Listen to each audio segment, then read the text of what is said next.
అందరికీ నమస్కారం అండి. ఈరోజు వెలుగొండ మండలం జనరల్ బాడీ సమావేశం సర్వసభ్య సమావేశం జరగడం జరిగింది. ఈ సమావేశంలో సర్పంచులు, ఎంపీటీసీలు, మండల అధికారులు కూడా హాజరు కావడం అనేది జరిగింది. అయితే ఇందులో సబ్సెంట్గా ఒక ముగ్గురు రెవెన్యూ సమస్య ఉంది వెలుగొండ మండలంలో. రెవెన్యూ సమస్య మీద మాట్లాడడానికి మరి ఎంఆర్ఓ గారు రాలేదు, ఎవరిని కూడా పంపడం జరగలేదు. అలాగే హార్టికల్చర్ కూడా రాలేదు, పిఆర్ఏఈ గారు కూడా రాలేదు. 3 డిపార్ట్మెంట్ వాళ్ళు రాలేదు. గ్రామ సమస్యలు పెట్టి మాట్లాడదామంటే వారు ఎవరిని కూడా పంపడం జరగలేదు. ముఖ్యంగా ఏంటంటే ఈ సమావేశంలో రైతులకు యూరియా కొరత, సబ్సిడీగా రైతులకి సకాలంలో వాళ్ళకి యూరియా అందకపోవడం వల్ల బయటకు వెళ్ళి కొనుక్కోవాల్సినటువంటి పరిస్థితి, ఎక్కువ ధరకి విక్రయిస్తున్నటువంటి మరి రైతుల సమస్యను పట్టించుకుని ఎక్కువ ధరకి కొనుక్కోవాల్సిన పరిస్థితి ఎందుకు వస్తుందంటే మన వెలుగొండ మండలంలో రైతులకి మనకి యూరియా అందకపోవడం వల్ల ఈ ప్రక్రియ జరుగుతుంది కనుక వారికి ఇప్పుడు వరి సాగులో ఉన్నారు కాబట్టి తక్షణమే రైతులందరికీ అందుబాటులో ప్రజల సమస్యను పెట్టి మేము మాట్లాడవలసి వస్తుంది. ఎందుకంటే ఇక్కడ అడిగినప్పుడు అగ్రికల్చర్కి సంబంధించినటువంటి ఏఓ గారు కరెక్ట్గా మనకి ఇన్ఫర్మేషన్ కూడా ఇవ్వలేదు. ఎంత వచ్చింది, ఎంత ఇచ్చారు, ఇంకా ఎంత రావాల్సి వచ్చిందంటే ఈరోజు ఈవినింగ్ వస్తుందండి అని చెప్పడం జరిగింది. ఎంత వస్తుంది, ప్రతి విలేజ్లోని కూడా ఆయా రైతులు ఎంతో ఆవేదనకి గురవుతున్నారు.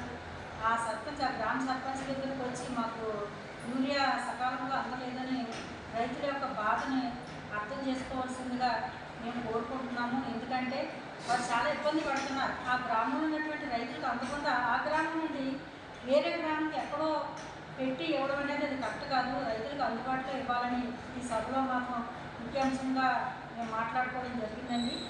అయితే మన వెలుగొండ మండలంలో అసలు ఎంత యూరియా వచ్చింది, ఇప్పటి వరకు ఎంత ఇచ్చారు, ఇంకా ఎంత వస్తుంది, వచ్చినట్లయితే ఏ గ్రామంలో ఏ రైతుకు అందుతుంది అనేది మాకు పక్క డేటా కూడా అడగడం జరిగింది.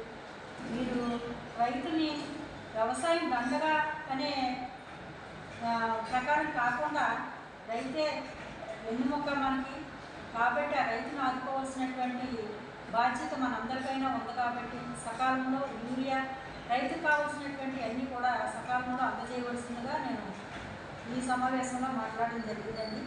అలాగే రెవెన్యూ మీద చాలా సమస్యలు ఉన్నాయి.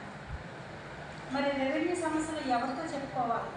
గ్రామ లెవెల్, మన మండల లెవెల్లో మీటింగ్ జరిగినప్పుడు మరి ఎంఆర్ఓ గారు రావాలి. ఆయనకి రాని పక్షంలో వేరే ఎవరినైనా తీసుకొచ్చి మనకి మీటింగ్ హాజరుపరచాలి. కానీ అది కూడా జరగలేదంటే మండల లెవెల్లో ఉన్నటువంటి రెవెన్యూ సమస్యలు మీరు ఎక్కడికి వెళ్ళి చెప్పుకోవాలి, ఎవరి దగ్గరికి వెళ్తే ఈ సమస్య పరిష్కారం అవుతుందో దిశగా కూడా ఈరోజు కార్యక్రమంలో ముఖ్య భాగంగా మాట్లాడుకోవడం జరిగింది. కాబట్టి ఏ అయితే డిపార్ట్మెంట్ రాలేదో ఆ యొక్క డిపార్ట్మెంట్కి సంబంధించినటువంటి సమస్యల మీద మేము పోరాటం చేస్తాము. ఎందుకంటే చాలా అవకతవకలు జరుగుతున్నాయని చెప్పేసి ప్రజల నుండి మాకు అనేక నివేదికలు వస్తున్నాయి. కాబట్టి మరి ప్రజలకు పనిచేసే ప్రభుత్వం రైతుల పట్ల మేము మరి రైతులకి ఎంతో సహకారంగా రైతుల పక్షాల నుండి మేము పోరాటం చేస్తున్నాము.